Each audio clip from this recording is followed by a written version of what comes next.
Usted tuvo el caso del acuerdo del Grupo Clarín a través de lo que luego terminó siendo Cablevisión Multicanal, que creo que en esa época era multicanal. Y probablemente a partir de su intervención se ganó la animadversión del Grupo Clarín. Cuénteme cómo fue ese proceso específico del APE del Grupo Clarín en ese momento, la empresa del Grupo Clarín. Bueno, era justamente este proceso, el acuerdo preventivo extrajudicial, con mucho déficit para defensa de los acreedores. Y había dos aspectos, que eran la manera en que se llevaba a algún acuerdo con los titulares de obligaciones negociables, que de acuerdo al prospecto de emisión, solo se puede modificar. Imagínense que quienes compran obligaciones negociables en el mercado son básicamente ahorristas, gente común que a través del banco muchas veces invertía. Realmente hubo durante los 90 mucha fe en la Argentina como parte del primer mundo, con ese dólar tan barato que los ciudadanos viajaban como alemanes y suecos por el mundo. Se invirtió en muchas empresas y se veía como esa unanimidad, que exigía el prospecto de emisión para cambiar los términos del pago, aparecía burlado a través de acuerdos preventivos extrajudiciales, donde no había manera real de controlar cómo se llegaban esas mayorías.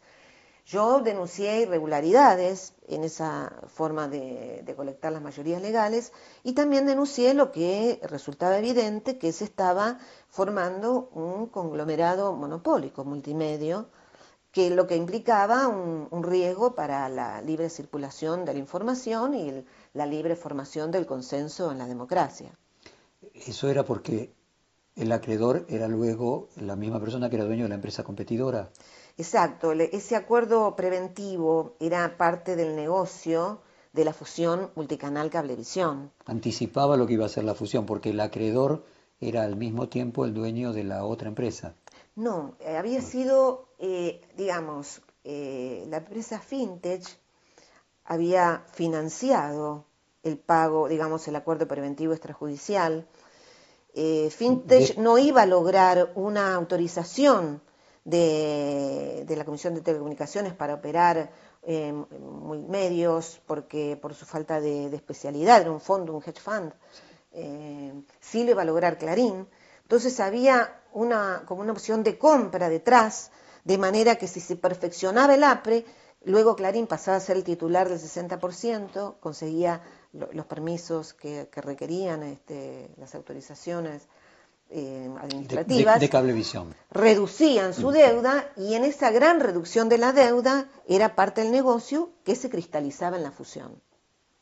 Al impugnar el acuerdo preventivo extrajudicial se estaba impugnando la fusión. Por eso había dos temas, el de los derechos de los acreedores y el de la fusión monopólica. Y en ese momento Clarín tenía una muy buena relación con el gobierno, o sea que usted se enfrentó a Clarín y al gobierno. Sí, porque esa fusión, justamente Me por la refiero misma para los época, desmemoriados o la gente más joven, al gobierno de Néstor Kirchner. sí, había sido aprobada o estaba siendo aprobada en el momento que yo lo impugno o tiempo después, por Néstor Kirchner, que era presidente. Por eso fue uno de los factores con los que pude acreditar mi independencia en la función y que luego motivaron mi designación como procuradora por más de un 90% del Senado. Y en ese momento usted se quedó absolutamente sola, es decir, tenía al gobierno, al kirchnerismo en contra, la mayor empresa de medios y al mismo tiempo, si no recuerdo mal, parte significativa del Poder Judicial.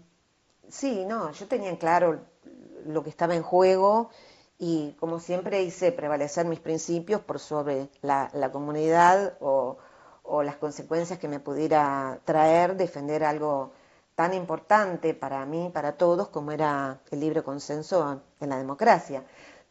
Me iniciaron 7 pedidos de juicio políticos que tramitaban a galope, 2 querellas, en una de ellas se trataba de probar que yo no había escrito el dictamen de Exacto, con una Cablevisión, pericia con un semiológica. peritaje semiótico, cuando, a ver, es como hacer una prueba de si los ministros de la Corte escribieron la sentencia que firmaron. O sea, era una causa totalmente ridícula, sin embargo, en esa causa llegaron a citarme indagatoria.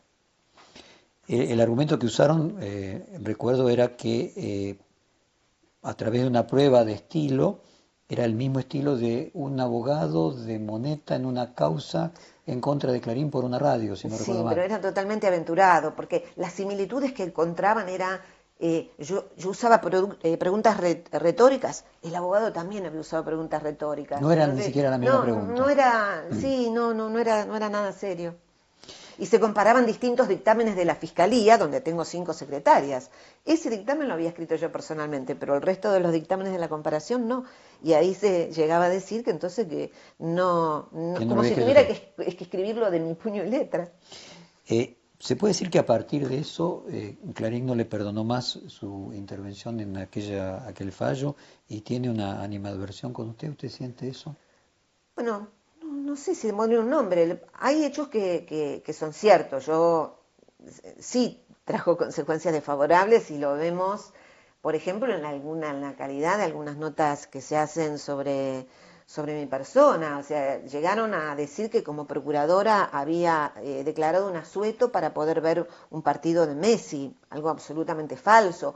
O notas que incluso en radio sobre que había comprado un auto blanco, como si fuera un tema especial haber comprado un auto que le puse blanco. Y, y además porque no, cuando pedimos rectificaciones de informaciones que son erradas, no las publican. Pero compró un auto que era blanco. Lo que le prestaban era atención al color, como si fuera algo Sí, frívolo, hacer una parecía. nota de eso, exactamente. Eso.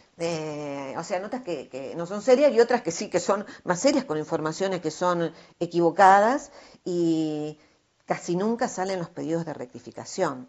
También cuando se escriben notas sobre mi persona, sobre el Ministerio Público, sobre la Procuración, no se busca chequear la fuente, no se llama para cotejar si la información es ¿Y cierta. la actitud de la nación es distinta en ese punto?